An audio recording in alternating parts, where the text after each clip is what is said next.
What keeps us from playing our true role in the future of medicine? Great question for Dr. Jeffrey Glad on the Functional Forum.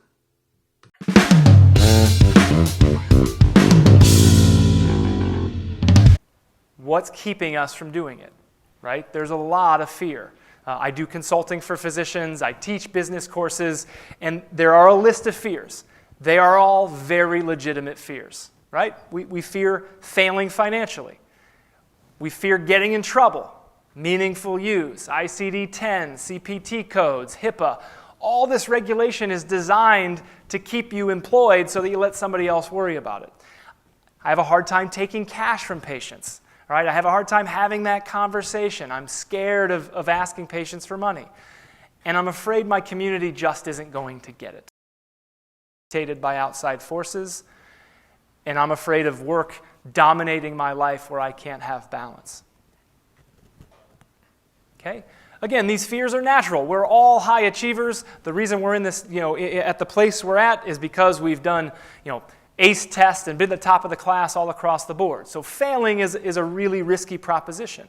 We're risk averse as a population. And the system is intimidating. Okay? And it's only going to get more intimidating. So it's going to be hard to want to play in that sandbox. But some of this is unfounded fear. Demand for this care is at an all-time high.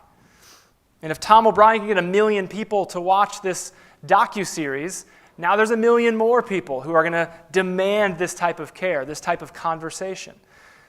Conventional care and the care that's being provided in your communities makes it really easy for you to step out and be unique. Patients are looking for you. The out-of-pocket expenses keep going up and up and up. Patients are paying more out of their pocket for medical care. Patients are customers. They know what a deal looks like, and they know how to invest in value. And a lot of times, your care outside of an insurance model can be less expensive than what they're paying for the 7-minute office visit that's getting them nowhere. And all of this regulation, how do we deal with this? Again, it's all built for this big corporate, big medicine system. But if you go and you step outside the box and you practice a micro practice that leaves insurance, it looks a lot more like a lemonade stand. This is my 2 kids, the CEO of the lemonade stands, my daughter there. My son is the VP of marketing, and he attracts people to the lemonade stand. They have a unique product that people want to buy, right? You do too. Customers are willing to pay. You've got to figure out what's keeping you from being able to deliver this care and practice in the way you want. Okay? Having these money talks, patients are comfortable with them as long as you bring it up and you're open and honest. Okay? You've got to figure out what you're worth. And you've got to be just fair and transparent about what you're trying to do, why you're practicing in this way, why you're leaving insurance on their terms. A lot of billing for time, patients constantly look at the clock, they're constantly looking at their watch, it's not an adequate visit. Not true.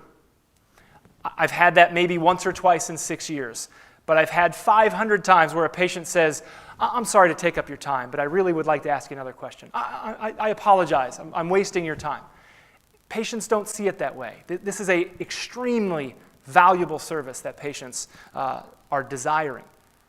It takes you having a story, knowing what that story is, being able to tell it, and having passion for what you're doing, because patients will be willing to invest in that.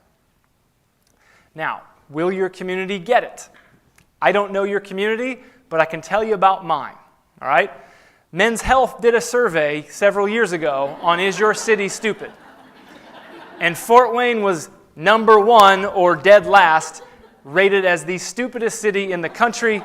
The USA Today was looking for signs of intelligent life in Fort Wayne, Indiana.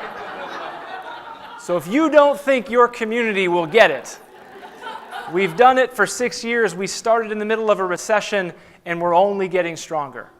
Your community will understand. Thanks so much for watching, and for more great clips like this, please subscribe to our YouTube channel. I've created a special free video just for you called Harnessing the Power of Community in Your Practice, and it'll give you a clinical model, practical tools that double as marketing, and strategies to develop a community of your peers. All you have to do is click on the link below.